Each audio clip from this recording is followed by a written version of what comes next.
So, Brian, it's a pleasure to have you on board today. We're going to just have an easy chat on how you've been faring and how your career has progressed over the years. And maybe you just take us through your journey, your football journey through the Kenya Premier League.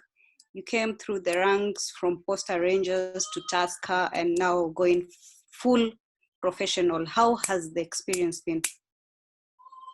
Initially, I started with Mandela Kamaliza before joining Posta Rangers.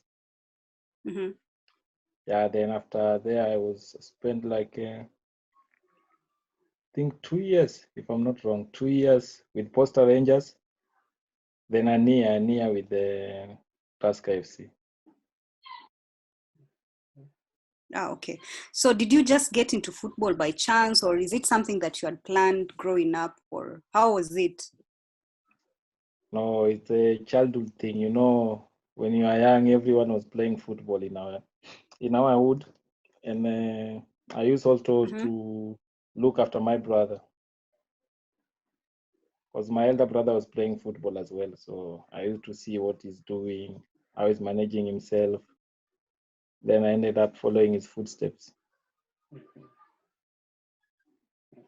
Okay, so far so good. What would you say has been your biggest career achievement as a footballer?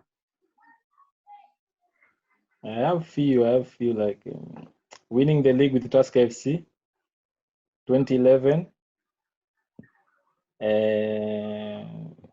qualifying for AFCON with the national team as a team as well.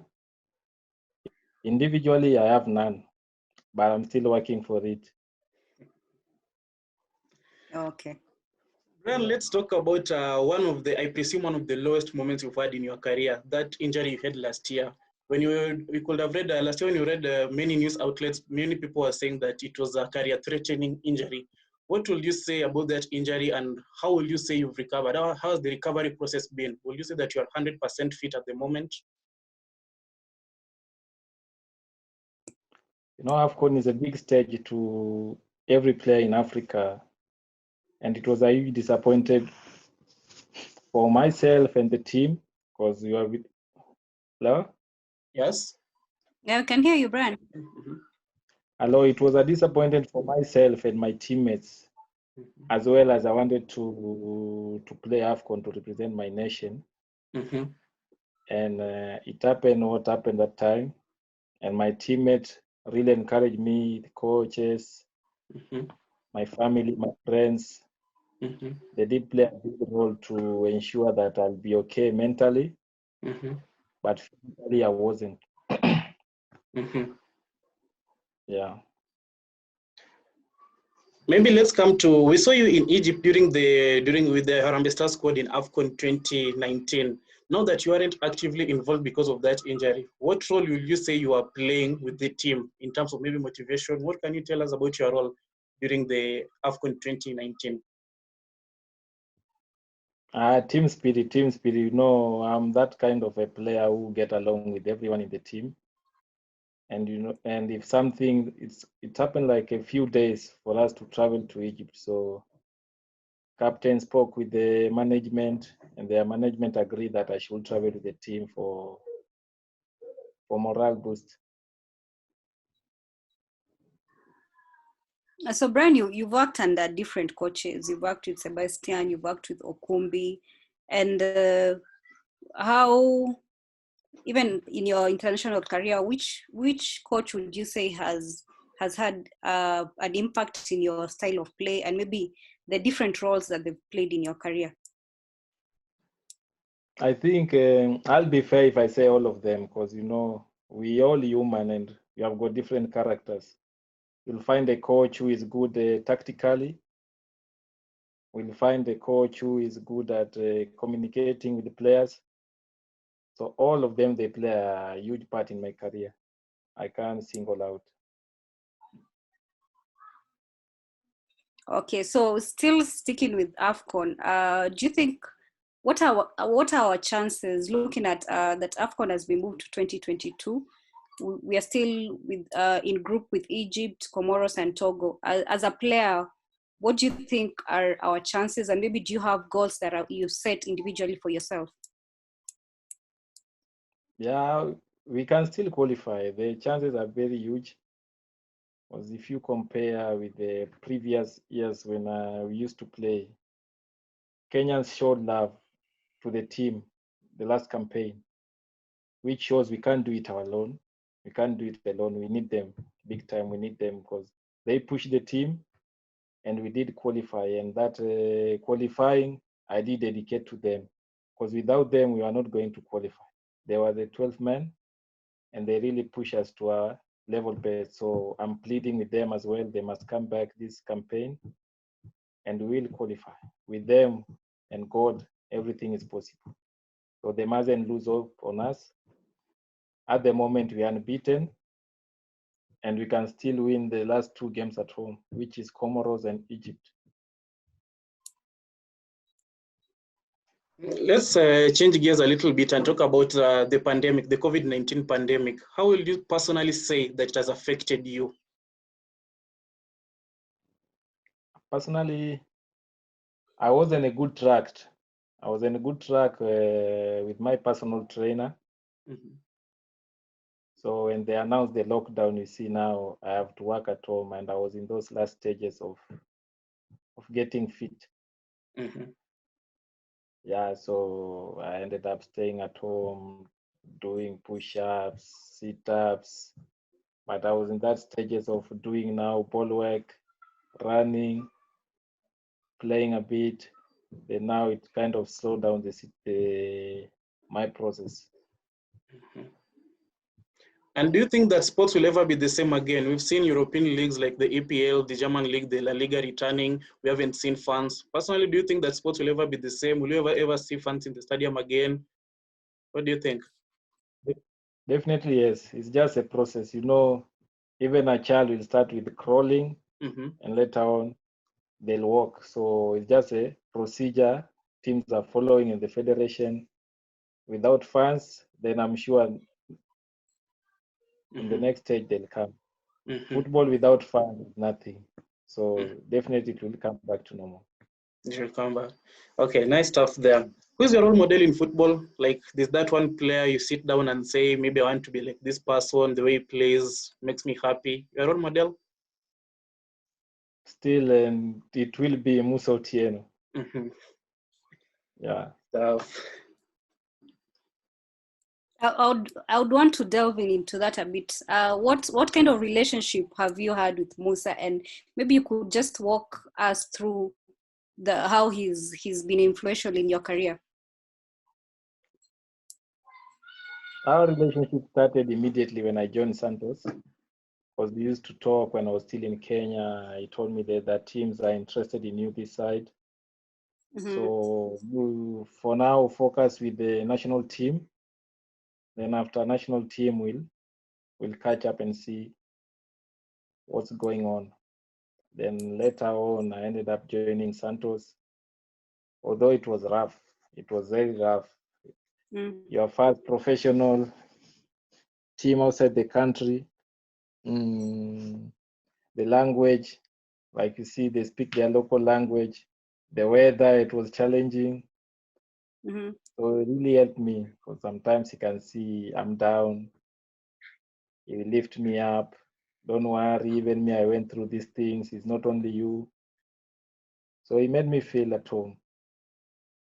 Till today, we still talk. Even if I play a match, I'll call him and ask him, how did I play? He'll tell me, this side you did well, this side you did wrong. You need to improve on this, ABCD, you know.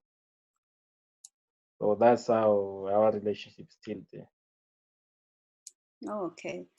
And maybe to expound on that or add on that, are you in touch with your national team teammate Akumu, and maybe what kind of how are you playing the big brother role to him settling into the new country, and how is your relationship like? Yeah, we do talk. We do talk almost every day. And him coming this side is talented. we all know he's talented, he's passionate with his career, and dedicated with his career as well. So his hard work brought him to South Africa. And I believe with time, South Africa and the world, they'll know the beast, which is Akumu. Okay. And maybe which player or striker would you say has been your toughest opponent? Could be either in the league, it could be from Botella, it could be from Tusker, whichever. It can be even two of them. Who would you say has been the toughest striker to deal with? I don't know his name, but I don't know his name, but he's a striker from DRC Congo. Mm-hmm. Yeah, he really gave me a hard time. I don't want to lie. In DRC, Which game was DRC, friendly match away. mm-hmm. I even spoke with my partner. I told David, hey, tutoe huyu mtu nje Calabar. Ametusumbua. Ametusumbua. Sasa alikuwa anaponyoka every time. He was running away. His movement was very swift. Then we managed to take him out. Then the one that came in was Calabar gave him, The ref didn't see that, eh? You need to plan. It's part of the game. Yeah, you need to plan. They say failing to plan is planning to fail. So we planned for him well. Then I didn't know we were making a mistake. Because the one who came in was even worse now.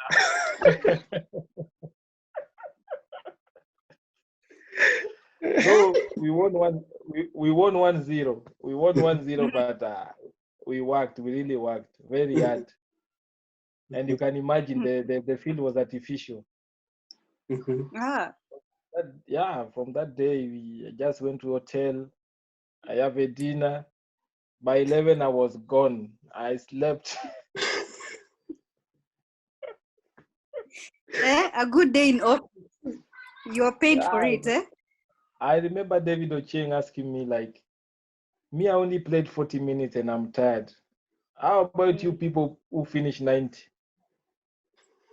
I told you, just leave me alone. Let me go and sleep.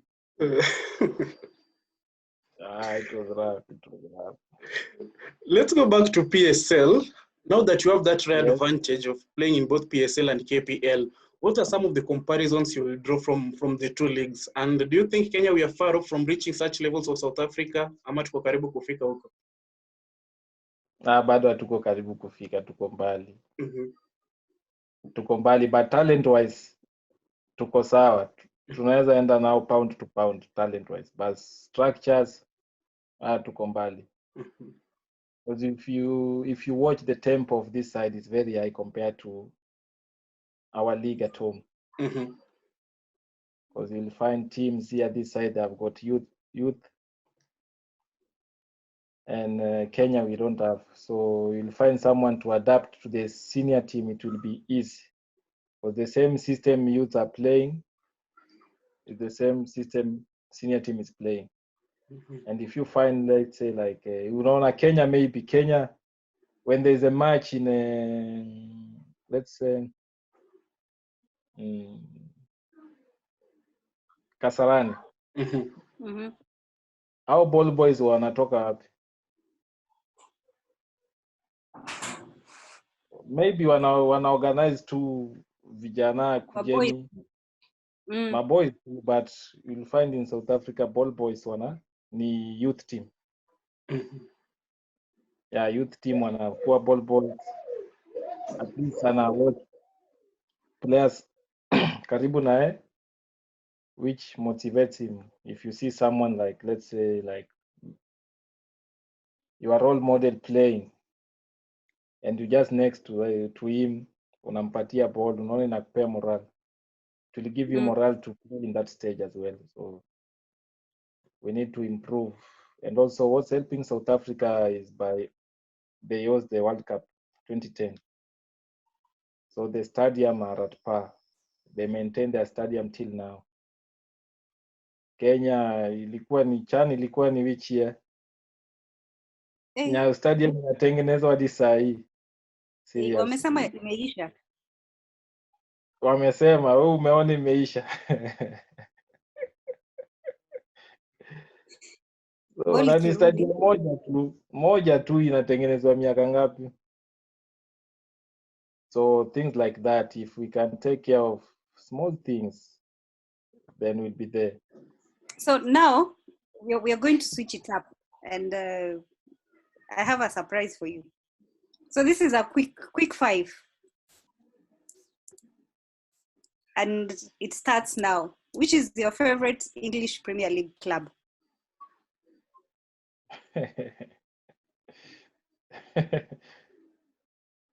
Oh, Watford. Eh? Watford. Sema Watford, unataka niseme gani? Right. Watford. To be honest, watchigi EPL. Though umeiuliza lazima nijibu. Mimi ni fan wa Madrid. I was supporting Tottenham after Victor left. I don't watch it anymore. Interesting. Yeah. So now, okay, but I'll ask you about 3 players. They're all African based. Just from player to player, nothing personal. You're a coach, yeah. Sadio, Mohamed Salah, who would you not want to miss in your team? Sadio, Salah, or Mahrez? Sadio. Unapanga kikosi. Sadio. Why? Interesting. Because he works on and off the ball. Okay, interesting. So having lived in the South Africa and your home maybe less time, which is your favorite holiday destination, Mombasa or Cape Town? Which one would you go for any day? Mombasa. Awesome. Charity begins at home. Nice. Which is safe, eh? Si safe. Unajua nini? Cape Town nimeishi Cape Town. So Mombasa sijaishi huko. So obvious nda choose huko. Ningekuwa naishi Mombasa ninge choose Cape Town. No. What is the decision? Which is your favorite music? I'm all weather. Anything good I listen. Anything good. Anything. Bongo, gospel, reggae, niko ndani. Okay. All right. And food. Which is your favorite food? Which food that if you miss? Which is your favorite meal? Ugali na samaki.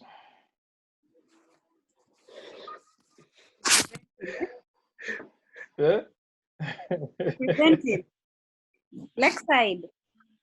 Lakeside. Brian.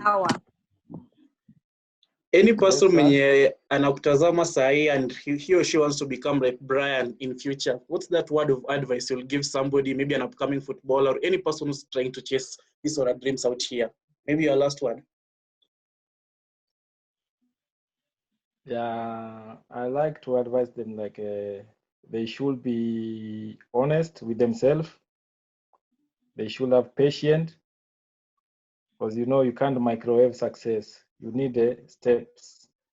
So just embrace the steps as much as it will be difficult because some will go to some teams, they'll drop you, so they mustn't give up. Someone will not need you in the squad. Doesn't mean you are a bad player, you mustn't give up because challenges makes life interesting. So if your life just things go smooth, they know there's something wrong with you. So they must just embrace the challenge and they'll achieve their goals. Okay, thank you. That's it for this week. That was Harambee Stars defender Brian Mandela. We're having one-on-one discussion. And this was Sports 360. See you some other time.